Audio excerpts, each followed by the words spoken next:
Yeah. Yeah, that's cool. So you want to start a clothing brand? How long have you wanted? Have you started one yet? No, I didn't. Not yet. I just look at like the heat print and stuff like that. They just print out. Okay, that's cool. That's cool. Any one of y'all have a business that you want to start? Do you have a business that you're trying to start? Yeah. Yeah, from a restaurant. Restaurant? Yeah, Okay, that's cool. What type of restaurant? it's gonna be a soul food restaurant. I saw food? That's dope. I want to open up my own tow truck business. Which one? Tow truck business. Tow truck? Tow truck. That's dope. You have a business that you want to start? Not yet. Anyone else? You have a business you want to start? I don't want to do it like army. Oh, go to the army. You said you want to go to the army? I ain't going to army. Wait. Car wash or like, A car wash? yeah, one of them. Oh, okay. Everybody need to wash their clothes. Then Right. Absolutely. Absolutely. How about y'all? Do you want to start a specific business? Restaurant? Cars? Huh? Okay. That's cool. I have my own studio. Studio? That's cool. Yeah, that's cool though. So I'm gonna give you all an introduction of myself. So yeah, my name is Corey Phillips. I'm the founder and CEO of Social Storm LLC. I'm also the founder and CEO of the Social Wealth Fest, which is this event this weekend. So this weekend we've had over 500 individuals here at this event over this 2-day conference geared towards financial literacy, economic development. So I specifically talk about financial literacy, talking about stocks, investing, things like that. So I'm a public speaker. I'm also a college student, so I go to school at North Central College in Naperville. But I'm also a student athlete. I played football in the national championship football program, as well as I still currently run track and field as an all-conference track and field athlete. And then I just teach over 5,000 young people how to build wealth. But the biggest thing for me, I started investing when I was 16 years old during COVID. So when I worked my first job overnight at McDonald's, overnight at Walmart, I started investing my paychecks from that into the stock market. And then by the time I got to school, I connected with individuals to teach it to people in our community. Because I saw that there wasn't people that looked like us trying to talk about building wealth. They want us to think that we don't know this information, but we all deserve to be wealthy. We deserve to have ownership, deserve to start businesses. So I want to be able to connect and collaborate with each and every one of you all to be able to build something sustainable, because I know it's an entrepreneurship program. And the thing is about being an entrepreneur, right? Most of it's just the mindset. And the same thing with me. I just started making content with my phone in my dorm room, just shooting videos. First, people would try to make fun of it. Oh yeah, your videos aren't good, they're pretty corny. But now I'm able to speak across the country. I've been featured in Black Enterprise, Chicago Sun-Times for the work that I do. And that was just from me persevering through it. And even though I know you all might be in this, just starting out or come up with ideas, what the biggest thing is being able to fail fast. It's okay to make mistakes, but that's the biggest thing that you figure out. It's like you make your decisions off of data. So you see what doesn't work and what does work. So like, for example, this event that I'm doing today, I'm gonna collect the event on the amount of people that came out, the demographic, and what their interests are. So when I come up with my next event next year, I'll be able to go get more. We might need more food vendors, or we might need more speakers that talk about this specific topic, or we need to be able to have this to cater towards the time. So I basically make my decisions off of data, and that's the biggest thing. Anyone, you all use AI, ChatGPT? Yeah. So yeah, definitely, like literally for me, I created this whole event. I had over 30 different speakers, and coordinating all of this, I actually had AI literally write the plan and outlook for this event. So I mean, I had my event coordinator, of course, coordinating everything over there, because like I'm still able to talk to you all while coordinating the event, because I had the whole thing on ChatGPT. That be able to have the whole entire lineup and manage that. That's kind of cuts the middleman of trying to have a whole event production team. I just have someone that coordinate it, that understands the schedule and the ropes and timing, but having AI leverage that so it can save me time and energy. So like, maybe if you have any event idea, you can say, I'm someone who wants to learn about making music and I want to make an engaging thing for people between the ages of 16 and 24, and it can kind of create you a prompt. So like you say, you want to be able to start a specific company. If you want to make a car wash, you can say, I said cook. Which one? The restaurant. Who said the car wash? Yeah, you said the car wash. Like you said, the restaurant and car wash. With your restaurant, find out different ways how you can specifically cater towards people that you're looking for. Find your target audience, because the biggest thing, finding out who you're serving. Like whether that's their age group, whatever they're doing, what are their values? The biggest thing I say for people that's an entrepreneur is not about the product itself, but it's about the value that you provide. And before people even buy a product or service, they buy it for the person first. So every difference between you and Nike is that Nike doesn't have Nike really has their thing already out, but you have your own unique experiences. You have your own unique skill set. You have your unique personality. And each and every one of you all has that to share. So if I was someone to start a clothing brand, okay, a lot of people have a clothing brand, but people don't have someone. If I were to create a clothing brand, I'd create a clothing brand geared towards economic development and be able to connect people in the space. So it has a whole, not just one thing, but multiple things. But it's super important for that standpoint. But I really just do this because I want to be able to help us connect and do this in terms of recirculating our dollars in the community. And that's the bigger vision behind it. And that's something like just basically a brief background of myself. For you all, what do you all feel like are specific things that you all are like kind of looking to grow within your entrepreneurship program? Anything that you all like looking or have any questions about starting a business or coordinating a team or anything like that?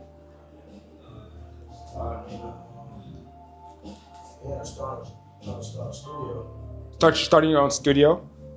So being able to how to like write the whole plan or connect with different people. Yeah, so like specifically when you want to have a business, like I said, like everyone talks about everything from that, but when you start off your business, you're going to have different operations. You have your marketing department, so that's anything behind marketing. You have your operations department, so anything that goes on your day-to-day operations. You have your sales, because if you're just have an idea but you don't actually make money, it's just an expensive hobby. So you want to be able to make sure you're reaching your sale. You have a specific sales strategy. And then you have human resources. So I want to be able to coordinate whether you're being able to produce a product or service, or being able to have problems, things like that. And then also accounting. You want to be able to have a proper accounting structure for when you have your business. So be able to have your business structured properly, as well as have the accounting and things like that. Starting off, I know having an LLC, it's pretty simple. They have like pay a fee to the state, and then you can go and use that.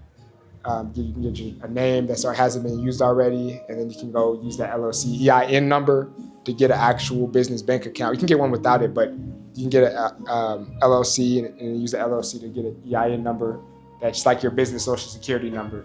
That's how you get your loans and your grants. That's how you get it right there, right? Yes, because once you get your EIN number, that's like you get your different loans. I know a lot of businesses, once you have like 2 years of like history underneath your business, they'll give you more loans and things like that. So being able to have your business go through there, and the good thing about being a business owner is like, all the stuff you get for a business is like a tax write-off. Your first 2 years, you can literally take a loss on your business because it takes time for you to start it up. So, you might be buying more product for a clothing brand. You might be buying equipment for your studio. You might be able to grab your staff for accounting fees. All that type of stuff is tax deductible. Right. Even their cars, like a lot of these cars, you see people driving a Range Rover, or they're riding these nice cars. It's over 6,000 pounds, so that's a fully tax deductible G-Wagon. All those people that's business owners are riding, those G-Wagons are tax write-offs. Yeah. A lot of people that's trying to ride a G-Wagon that flex and everything, but the business owners are riding a G-Wagon for a tax write-off. That's a whole different level of to me that's kind of cool, but that's the biggest thing, like just shifting that perspective. And if they take a lot of people take vacations to have fun, but they take these vacations to meet new clients as well as have these tax write-offs. So that's a whole different perspective of being an entrepreneur. Even though an entrepreneur, you're practically working more hours just to live a life that's not normal. Everyone says, okay, I need to quit my 9 to 5 and I just work and be my own boss. But really you have to build that foundation. So when people talk about, I'm gonna make 6 figures, but as an entrepreneur, you're gonna pay yourself last. Like when I did this event, I had to pay the people to coordinate the event, pay for the equipment, pay for the marketing, pay for all this other stuff. And then what's left over is what you get after everything's done. So like they see the nice stuff, but like some people that try to get that, they won't have it for long because they didn't invest back in the business. So it's like super important having that shift, like get into it that, okay, I might be making money, but I got to go pay taxes. I got to go do certain, right. You got to spend money to make money. It's an investment. That's no more rule right there. Right. And that's like the biggest thing is like the biggest thing from where you want to be is a mindset shift. Being able to understand that a lot of the stuff that stops us from being successful is our own self-limiting beliefs. And for me, it was understanding that if I can be able to go and network, like your network is your net worth. Every single time you walk into a room is an opportunity for you to position yourself for success. So like anytime you see like introducing yourself, your entrepreneur introduction. So every time you have a business, anything like that, my name is Corey Phillips. I'm founder and CEO of Social Storm LLC. I teach financial literacy for economic development in our communities. 15 seconds. And now anytime you go into a room, because the reason people aren't successful in business is not because their product isn't good. They're not marketing themselves enough. So if you have a product, like you say you want to start a soul food restaurant, say, yeah, I'll make the best soul food in Southside Chicago. And that's what you're known to do. Or I want to have that car wash, that we make the best cars, all that type of stuff. Because people are trying to be like cool or whatever, but the people that's pushing that out are the people that's going to get their sales. Because most people, it takes about 10% close rate when you get sales. So like most people aren't making their sales because they're not reaching out to enough people. So the more people I introduce myself, the more. Right. We wouldn't even been here if you wouldn't have introduced yourself to me. You know, he walked up to me, told me who he was, told me what he did. I said, I think I got some people you need to talk to. You know, and that was because he walked up and he presented himself as somebody that was, you know, doing his thing.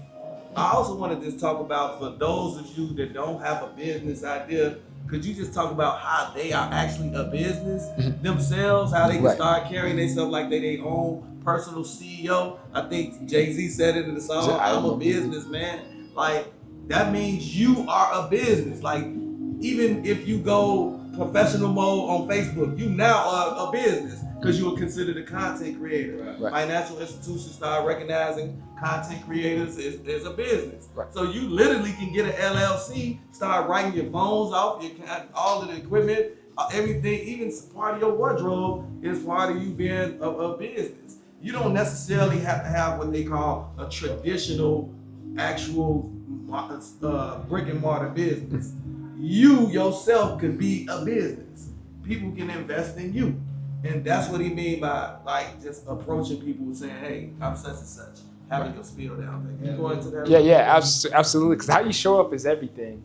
For me, that helped me get to different spaces 10 times faster, because in order to get there, you have to find someone that's already been where you want to be.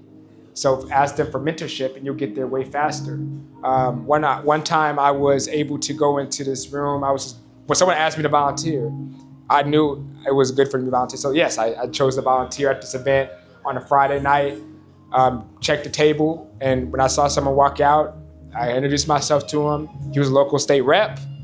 Now I connected with him, got his number. I followed up with him. The following day, we had a meeting on a Zoom, and he said, yeah, I want you to come and speak to my event in front of 300 people, tell them what you do. After I had spoken in front of people, 300 people, I received a call from someone to work with the city of Chicago to get my first big speaking contract with the city. And then after that, I got to be able to do that to land another gig. And after those other gigs, it led me get to be featured in Black Enterprise literally 6 months later. All that from the opportunity of me just walking up and volunteering my time for free at an event. And then that led me, same another opportunity. I was in class in my school. Everyone's sitting in the back of class, I'm sitting in the front of class. Someone comes in talking about the work they do in Chicago, and I went and talked to them after class. Everybody walked out. I went and talked to them after when everyone walked out, talked about the work I did. I followed up with them. 6 months later, I had a meeting after 3 follow-ups. And then 6 months later, I had the internship. So, have anyone of you all been at Navy Pier recently? Navy Pier recently? Yeah, like the last 2 years. Oh, yeah. You know that one high-rise that's under construction? Yeah. I was an intern for that company. And then you all know the Chicago Fire Stadium that they're about to build in the South Loop? I was a part of that company that's developing it. I was the only Black intern in literally almost the whole entire country. I had people from New York all over. I was the only person from Illinois, and I was the only black intern in the whole entire company. Young too. Yes, and the youngest. And just because of the work I do in the community, they created me a position. They had a marketing guy, they had a finance guy, so they created me a position to be able to do the work that I'm doing just because I showed up for myself. And that's in corporate, and that's just in a corporate setting where they don't want people like us to be in positions. Right. So I understood that I could do that. So like, you never know who could be in the room. Like, we have people here. We just had a guy that walked out, I think before y'all came in, that had $80 million in investments in startups. And he was here on the panel. The same people in the space, you never know who you'll meet. And just a couple years ago, I was literally starting this in 2023. Didn't know anyone here in Chicago. Yeah, I started my business in 2023 when I came my freshman year of high school. And I just networked heavy, and I started building relationships. You like what, 25? I'm 22 right now. 22? Yes. Oh, yeah. I'm 22 right now. Keep that up, boy. Keep that up, boy. I got a question. Yes. On a scale of 1 to 10, how would you rate? What would you rate the follow-up? Your follow-up. I would rate the follow-up as literally everything. The follow-up is literally, that's the reason that the average people and the people that want to be successful is the follow-up. Because most people, they connect with the person initially, but most people are not going to actually go in and follow up the last 24 hours. And most people are just waiting to see if you're serious. That's the difference for most people. Between most people and myself, they'll get you the information, but they want to see if you're serious. If they don't see you taking that initiative for yourself first, then they won't give you that value. And that's the same thing. Like, you are here on a Saturday. That's showing an initiative. You could be doing anything else. You could be going out to eat. You can do whatever. But you are here to actually learn something in a program. And you are here with other people. Like, each and every one of you all has an opportunity to go and grow from these resources. Connect with this program, myself, or anybody that's in this space.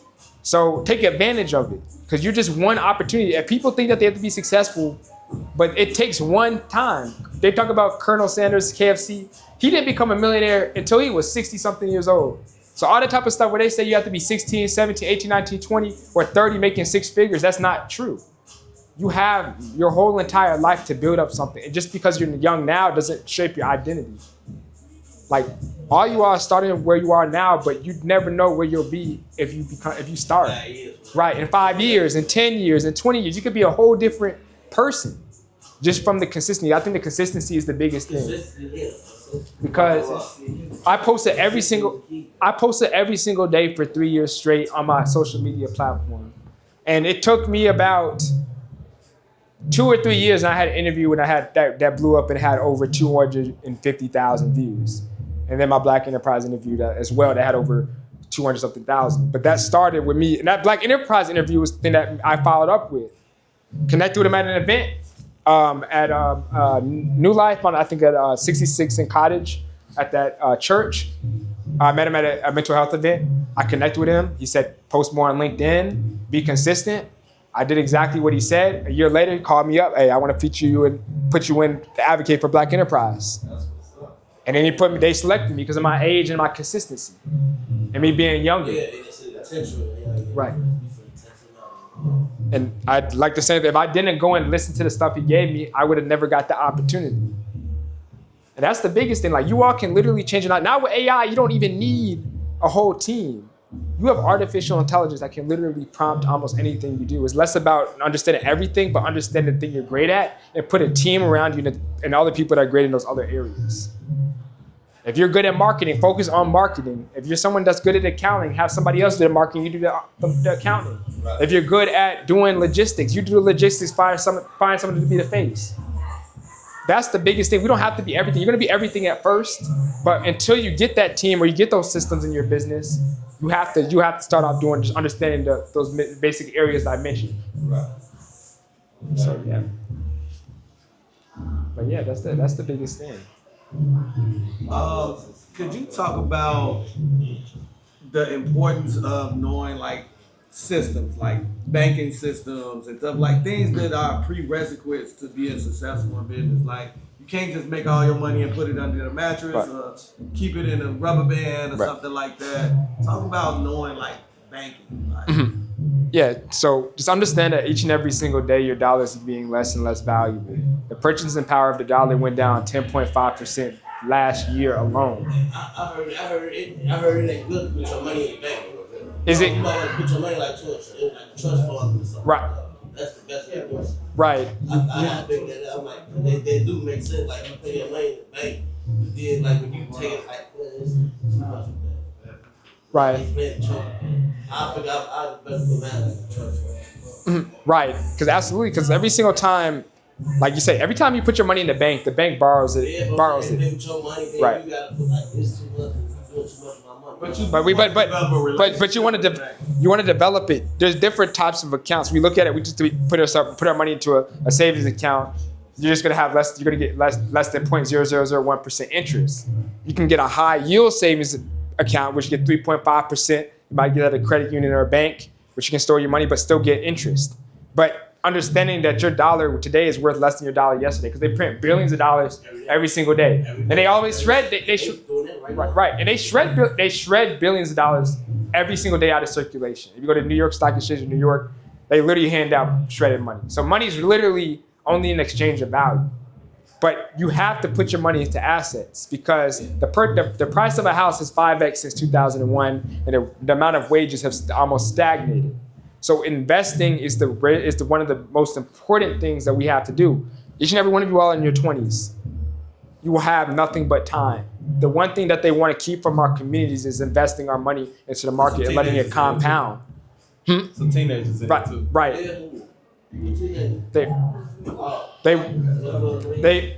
They want us to think that we don't invest our money, because they want us to be divided. If we invest our money and we circulate it and have our money compound, we can be able to rebuild and redistribute wealth in our communities. Because it's the ninth wonder of the world. If you are 20-something years old, you have about $200, $300 a month in the market. You have $1 million by the age of 60. And that's just doing the small $200, $300 a month. You can be a millionaire. You could have more, you could have less. But if you reach the $200, $300 a month in your 20s, you'll have over $1 million at 60. But the markets have returned more than that over the last couple of years. With AI, there's a lot of companies. Anyone hear of a company called NVIDIA? Video. Yes. So NVIDIA, yes. Yes. So they started off making video games in the early 2000s. They're the biggest publicly traded company in the world. They're worth over $5 trillion. They started off making video games. Now they made these things called graphic processing units, which are the GPU chips that go inside your computers, your smartphones, and all those electronic devices. Those are the things that are inside data centers that power large language models like ChatGPT and OpenAI. The stock was about $120 a share in 2022. The stock went up to $1,500 a share. In the last 3 years, the next 5 years will be more money made in artificial intelligence than the internet did in 20. So it's super important for us to understand how we build these different systems and AI. If we either build with it or invest in these companies. Apple, Microsoft, Google, NVIDIA, all these different companies are in the S&P 500, the top 500 US companies in the United States. And you can, instead of picking individual companies, you can invest in all of them. The average is 9% if you add the $200 a month. That could be multi-millions of dollars. But it's super important. Even same thing with Bitcoin. Bitcoin is the highest performing asset over the last 10 years. Everyone saw it 120-something thousand, but now it's 66,000. People are like, oh, what's happened to it? This is the best time to buy. People wish you could invest in these companies at a discount when they were lower. So everything now, you see this war, all the war that's happening right now, all the companies are losing value. That's the best time to buy. Just how we go on Black Friday, buy shoes, buy clothes, buy cars. We can buy the same thing with these companies. And that builds tremendous amounts of wealth. 3 things that have gone up 100% of the time in the United States is the GDP, real estate, and stock market. Regardless of war, conflict, recession, geopolitical issues, it's recovered 100% of the time. And they want to keep us distracted. They want to keep us out of this information so that we can continue to be divided. But if we continue to build this up, we can go and buy back the block. Because the median net worth in Chicago for African Americans is 0. And it's not because we're not making income. We're making more income in our community. We're just not buying assets. We have to have access to home ownership. We have to be able to invest in businesses. Because we're the only community people leave when they become successful. But we had a history when in times when we had millionaires and billionaires in recirculation. Before Martin Luther King got killed in the 60s, we had a higher concentration of wealth in our communities because we had to spend our money together. Bronzeville, that was the black metropolis. And we still have the opportunity today to be able to reinvest in ourselves. Like why we recirculate our dollars, why they have to buy the block right now on the south side of Chicago right now, because they're spilling $1 million into our community. Because right now the government is not relying on us. These other people are not relying on us. We have to be able to work together. Work together, how we can, instead of, imagine everyone in this room invested into the block. We could buy the whole building. We could buy the whole block if we all invested money. That's where credit come in. Right, and that's where the credit. So imagine like it's 15 people in here, right? Right. So imagine if all of us had a 750 credit score, right? With a little bit of income. We could literally walk in the bank and say, we want to buy this whole strip right here, a whole mall. Let's put this restaurant in there. Let's put this car wash on the other end. Let's put this business over here. Let's put this house over here. Let's start another business over here. Some type of resources. Like literally, that's called group economics, right? Right. So y'all, like, some of the people came together. It's 2-3 people that came together. Right. So just imagine you and your partners, 3 of y'all. Y'all both work on y'all credit. Get y'all credit to 700 plus. Get a little income coming in, and it don't take much. Right. Get a little job. You can do gig work. You can do content creation. As long as you show in the bank you got money coming in, y'all can walk in the bank and say, all 3 of us gonna stand on this. Give us this money. We gonna start this business. Right. That's how that works. Absolutely, because that's the biggest thing right now. You all know the United Center right now? United Center right now? The Bulls play at? You know the 19, have you all heard of the 1901 project? You know the 1901 project? You all know those parking lots around the United Center, right? Yeah. They're about to develop those into hotels, shopping centers, all across the city, $2 billion investment. The same thing, the Obama Presidential Library, they're about to build hotels in Woodline and South Shore. Same with South Shore. They're going to extend the CTA Red Line. There's going to be billions of dollars invested into our communities on the south and west sides of Chicago. Englewood, Bronzeville, Woodline, South Chicago, West Garfield Park, they are building developments. And the appreciation is... They are building in Austin, right? This whole entire Chicago Avenue all the way down to Austin. They're going to literally build Chicago Avenue up and develop all hotels, barbershops, clothes, all this stuff. So imagine if you own the lots. Imagine you own some of that property or them lots or something like that. That would be a cash cow for y'all. These lots are literally $3,000 to $5,000 in Englewood. They're buying up and developing all these corridors in the city. They want us to give up our properties. They don't want us to know this information that we can be able to buy these lots for $5,000 and actually build a duplex. Right, $1. You can literally get these dollars, and they're literally investing billions of dollars into these communities, and they wanted to price us out of our communities. If we don't have ownership in these lots and to these businesses, they're gonna go and try to push us out. They're literally projecting Englewood to be literally gentrified in 10 years if we don't own it. All these lots that are vacant, they own all these lots. And they're gonna develop them in the next 5 to 10 years. They try to do all the type of stuff, lower the value, try to push us out, buy them, and then build more stuff to appreciate. That same thing with Woodline, the Presidential Library, all that type of stuff. I worked in the development field. The South Chicago, they're about to build a 400-acre quantum computer in South Chicago on the lakefront. There's gonna be a quantum computer, so just a very advanced computer is gonna be built in South Shore, and that's gonna build a whole entire tech district in South Chicago. And they don't want us to know about it. They don't want us to understand this information. That's why I'm telling you this, because I want you all to understand how we can build together, because they trying to keep a war against our communities.